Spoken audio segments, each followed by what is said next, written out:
Hey everyone, it's Ann Heath here, and this video is going to just kind of quickly cover our new smart syncing feature. So this is a really cool new feature because we recognized that one of the challenges that we were seeing was the issues of duplicate profiles being created in your external apps. So smart syncing gives you control over the information we send to your integration. So why we had duplicates in the first place is because most of the external applications would require at least a first and last name before we could create a profile. So because of that, we created a kind of placeholder name. It was first name there, last name friend, and that allowed us to temporarily create a profile with that phone number. And then once the person replied from the data capture with their real first and last name, we would replace that information. So for most of you, this was not very ideal. And if someone didn't complete your data capture, the profile would remain incomplete and listed in your external app under the name their friend. At least it would be that way until they started another data capture again or replied with their first and last name. Then we would take that new information and replace their friend with it. So smart syncing can help eliminate duplicate profiles, and now we can avoid creating incomplete profiles in your external app before you're ready. So if you go to your groups, you'll see that any of your groups that are synced to an external app, you'll have your icon next to it. So this one is integrated with CCB.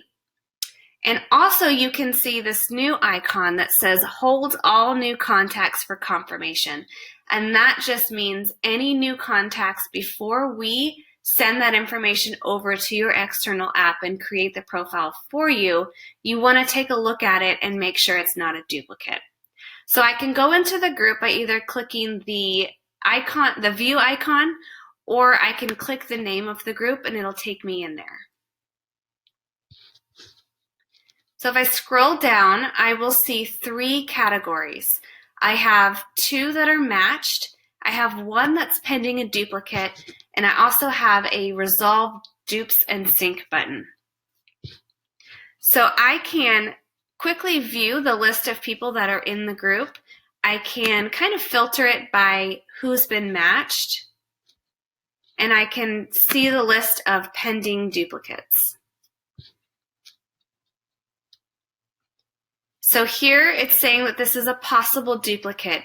So in order to view it and resolve it, I'm going to click Resolve Dupes and Sync. And it's going to bring you to a page that has an entire list. If you had more than one, they would all be listed here. And all you need to do is click the contact that you want to work on first on the left side. And on the right side, a list of possible duplicates will populate. So this is saying that we have found another profile already in CCB that has some of the same information. Now, looking at this, I can see, of course, it's the same first and last name. It's a different phone number, but it also is the same email. So how our process works is we first look for a phone number in your external application. If we cannot find a phone number, then we start searching for the same first and last name. And anyone that we find that has the same first and last name as the person replied with will be listed in this list on the right side. So after we search for the first and last name, we continue our search for the email address. And if any email addresses match, then we would also add that to this list. Obviously, there's only one other option. I can either merge with this profile or I can create a new record. I would only choose create a new record if you are absolutely sure that it's not a duplicate. So we give you the list of all the possible duplicates, but you get to decide which information you think is correct and which you want to keep and merge. So click the button next to the profile on the right side to choose which one you want to merge the new information with. Now when I click Finalize, then merge, this is not going to automatically merge everything together. It's going to take me to another step where I get to choose. So don't be afraid to click the finalize and merge. So here we get to actually choose what information we want to keep and which information we want to overwrite. So here you can see we are replacing this 253 number with the 682 number because this is the number that they texted from. So this can't be changed because more than likely this person is texting from a new phone that hasn't been updated in our church management software yet. So the first and last names are the same here, but if they were different, you have the ability to choose. And the information that's being replaced is going to have the strike through, and obviously the information you're keeping is going to show. Once you have decided what information you want to keep, click the Merge and Sync at the bottom right corner. It'll let you know it's been successfully merged.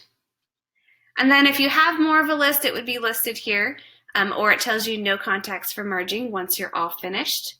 You can click the back arrow to go back to the group.